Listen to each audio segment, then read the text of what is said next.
大家好，我哋呢一輯呢係要同大家介紹彌勒嘅祭火節。彌勒嘅祭火節呢，其實係喺紅萬村舉行嘅，就彝族嘅亞細人呢，佢哋舉行咗呢個習俗呢，已經有上千年嘅歷史。你睇下現場呢，係人山人海㗎。咁據估計呢，有成萬人咁喺呢個觀看台裏邊。咁而家嘅現場呢，就係嗰個儀式已經進行緊。咁佢哋舉起嗰啲鐮刀啊、刀啊嗰啲咁嘅嘢呢，其實就係攞嚟呢去打獵用嘅。咁而家呢啲亞細人呢，佢哋就將嗰個面呢嚟到七彩。咁咧喺嗰度咧，攞住一啲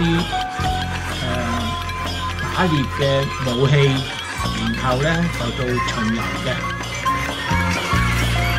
咁進入呢個場裏邊咧，真係好似打仗咁㗎。佢哋沿途咧就攞咗好多泥漿水，咁咧就見人咧就係抹落去個面嗰度。其實我自己都係中咗招㗎。咁當然。仲有其他人咧都中招嘅，特別有啲靚女咧中招機會更大，就會撳住佢，然後抹佢塊面。抹到之後咧，其實都係好污糟嘅。特別我就攞咗個相機一抹咗之後咧，鏡頭咧就會受影響㗎啦。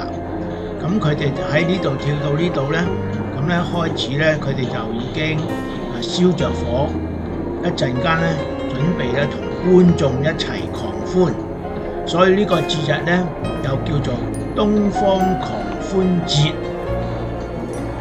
如果未去過嘅話呢，一生人呢，我覺得總應該要去一次。